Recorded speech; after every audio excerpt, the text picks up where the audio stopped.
La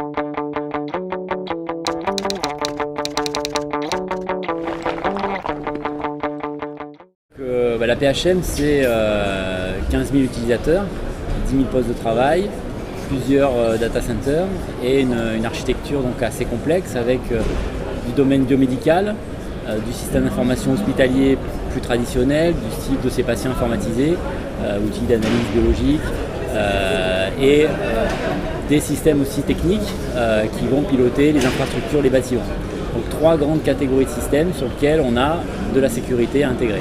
Des utilisateurs assez variés dans leur pratique, dans leurs usages de l'informatique. Identification déjà de ces acteurs-là et puis bien sûr les différents profils, habilitations associées et les besoins ou nécessités d'accès bien sûr de ces personnels-là, mais aussi des entreprises externes qui nous amènent des prestations, notamment de maintenance, qui est une problématique de flux avec l'extérieur, souvent complexe à maîtriser. Dans le monde de la santé, il y a une grande diversité d'applications, une grande diversité d'éditeurs.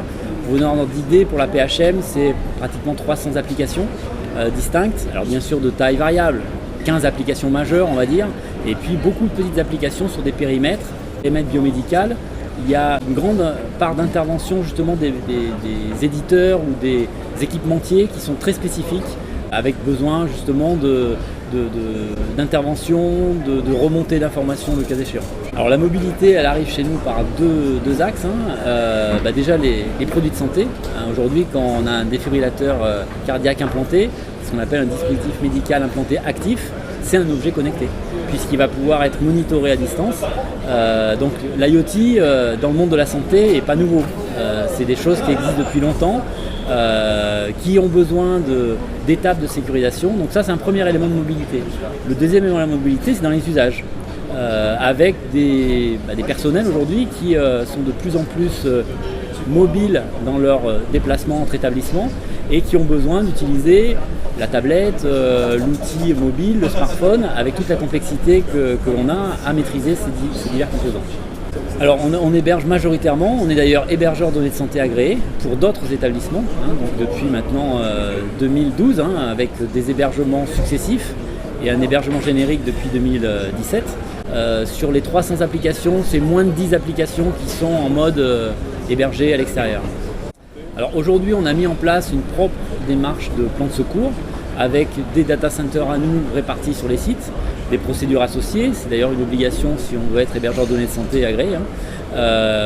Par contre, la réflexion que l'on a avec la mise en place des groupements hospitaliers de territoire, où on va être non plus un seul établissement pour ce qui est de la PHM, établissement support, mais 13 établissements dans la région PACA par exemple, c'est de réfléchir à des solutions du type crash recovery avec d'autres établissements. À titre d'exemple, on a fait une expérimentation sur les urgences à Marseille. Donc c'est un des plus gros services d'urgence, je crois, d'Europe d'ailleurs, au moins de France. Mais donc avec un très très gros volume de patients, où leur problématique c'était d'ouvrir une session en moins de 3 secondes. Voilà. Sans ça, la sécurité était bypassée. C'est-à-dire le premier qui se démarrait, il ouvrait sa session et tout le monde l'utilisait. Pour une raison de métier, pas pour embêter le RSSI ou la sécurité.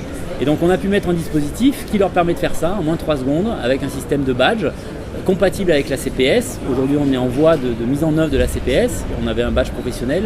Mais là la sécurité du coup répond aux usages, de la mobilité, de la rapidité. Et c'est un exemple, mais c'est la manière dont on peut faire rentrer la sécurité dans le monde de la santé. Il faut que ça soit plus pratique qu'avant. Notre architecture est virtualisée à 95% aujourd'hui. Et le cloud, nous on est offreur d'hébergement pour nous-mêmes bien sûr et pour d'autres. Les technologies de cloud ont des gradients d'évolution. Aujourd'hui on est dans une phase intermédiaire où on gère ce qu'on appelle une bulle HDS. Donc, le cloud un petit peu circonscrit on va dire. Cette bulle-là aujourd'hui on tente à la rendre générique, donc à faire du provisioning de ces environnements-là, donc au même titre que les évolutions de maturité du cloud. Alors, un peu des deux, j'allais dire, mais pas mal d'assemblage de produits du marché pour aussi avoir une continuité de maintien en condition opérationnelle de ces solutions. Nous, on n'est pas développeur de solutions, donc on n'a pas vocation à investir non plus du temps à mettre au point, à faire évoluer. Donc on s'appuie sur des solutions sûres, maintenues par nos éditeurs, dans le monde du réseau, on a plusieurs constructeurs. Justement, on ne s'appuie pas que sur une seule brique. Voilà, on a au moins entre 3 et 5 niveaux de réseau dans l'esprit firewall ou barrière qu'on va passer pour arriver à la donnée. Dans le domaine de la protection des accès, on utilise le bastion Wallix en l'occurrence. C'est aussi une obligation pour nous de maîtriser les flux des différents mainteneurs. Ce bastion-là, c'est un bastion qui aujourd'hui s'étend à l'ensemble du système d'information de la PHM, dans l'esprit aussi de la directive de la D6 qui s'applique à nos périmètres, de mettre en place ce contrôle des mainteneurs et on déploie ces différentes briques et on les étend au fur et à mesure de l'évolution.